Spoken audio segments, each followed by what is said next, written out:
Court ಅವ್ರು ಹೇಳಿದ್ದಾರೆ ಬಲವಂತ ಮಾಡಬೇಡಿ ಅಂತ. ಆದ್ರೆ ನಾವ್ ಹೇಳ್ತಾ ಇದೀವಿ, ನಮ್ಮ ಸರ್ಕಾರ ಉದ್ದೇಶ ಬಡ ಜನತೆಗೆ ಯಾರು ನೊಂದಿದ್ದಾರೆ ಅವ್ರಿಗೆಲ್ಲ ನ್ಯಾಯ ಸಿಗ್ಬೇಕು ಅನ್ನೋ ದೃಷ್ಟಿಯಿಂದ ನಾನು ಎಲ್ಲರಿಗೂ ರಿಕ್ವೆಸ್ಟ್ ಮಾಡ್ಕೊಳ್ತಾ ಇದೀವಿ.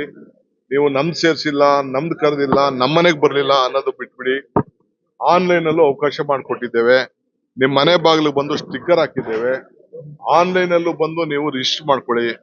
ಇಲ್ಲ ಅಂದ್ರೆ ಮತ್ತೆ ಬಂದು ಹುಡ್ಕೊಂಡೋಗಿ ನಿಮ್ಗೆ ಇನ್ನ 3 ದಿನಗಳ ಕಾಲ ಅವಕಾಶ ಇದೆ. ಮುಖ್ಯಮಂತ್ರಿಗಳು ನಾನು ಇಬ್ರು ಸೇರಿ ಮೀಟಿಂಗ್ ಮಾಡಿ 7 ದಿನ ಮತ್ತೆ ರಜಾ ಕೂಡ ನಾವು ಕೊಟ್ಟಿದ್ದೇವೆ. ಇನ್ನು ಮುಂದಕ್ಕೆ ರಜಾ ಕೊಡಕ್ ಆಗಲ್ಲ.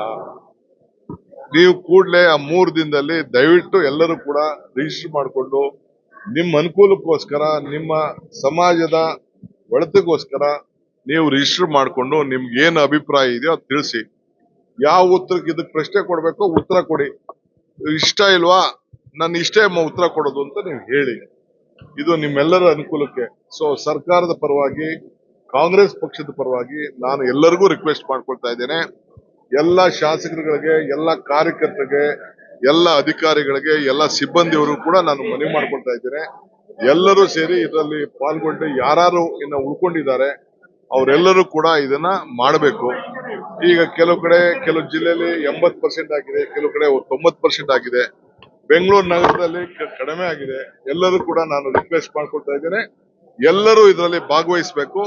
ಇದು ನಿಮ್ಮ ಸಮಾಜಕ್ಕೆ, ಸಮಾಜದ ಎಲ್ಲ ಬಡವರಿಗೆ ನೀವು ನ್ಯಾಯವನ್ನು ಒದಗಿಸ್ಕೊಡ್ಬೇಕಾದ್ರೆ ಇದರಲ್ಲಿ ನೀವು ಪಾಲ್ಗೊಳ್ಬೇಕು ಅಂತ ಹೇಳಿ ನಮ್ರತೆಯಿಂದ ನಾನು ಮನವಿ ಮಾಡ್ತೇನೆ. ಅಧಿಕಾರಿಗಳಿಗೆ ಸ್ಪಂದಿಸ್ತಿಲ್ಲ ಅಂತ ಸರ್, ಐಎಎಸ್ ಅಧಿಕಾರಿಗಳು ಸರ್, ನಿಮ್ ಜಿಬಿಐ ಅಧಿಕಾರಿಗಳು 3 ಜನ ಮಧ್ಯೆ ತೆಗೆದ್ರು ಕೂಡ ಸ್ಪಂದಿಸಿಲ್ಲ ಅನ್ನೋದು ಎಲ್ಲರೂ ಮಾಡ್ತಾ ಇದ್ದಾರೆ. ಕೆಲವರು ಒತ್ತಡ ನಾವು ಪಾಪ ಟೀಚರ್ಸ್ ಎಲ್ಲ ಕಷ್ಟಪಟ್ಟು ಕೆಲಸ ಮಾಡಿದ್ದಾರೆ, ಸರ್ಕಾರಿ ಸಿಬ್ಬಂದಿಯವರು ಕೆಲಸ ಮಾಡಿದ್ದಾರೆ. ಎಲ್ಲರೂ ಕೂಡ ಒಬ್ಬೊಬ್ರು 10, 12, 15 ಮನೆಗಳಿಗೆ ಹೋಗಿ ಅರ್ಧ ಗಂಟೆ ಕೂತ್ಕೊಂಡು ಮಾಹಿತಿಯನ್ನ ತೆಗೆದುಕೊಂಡು ಬಂದಿದ್ದಾರೆ. ಒಳ್ಳೆ ಕೆಲಸ ಮಾಡಿದ್ದಾರೆ. Sir, English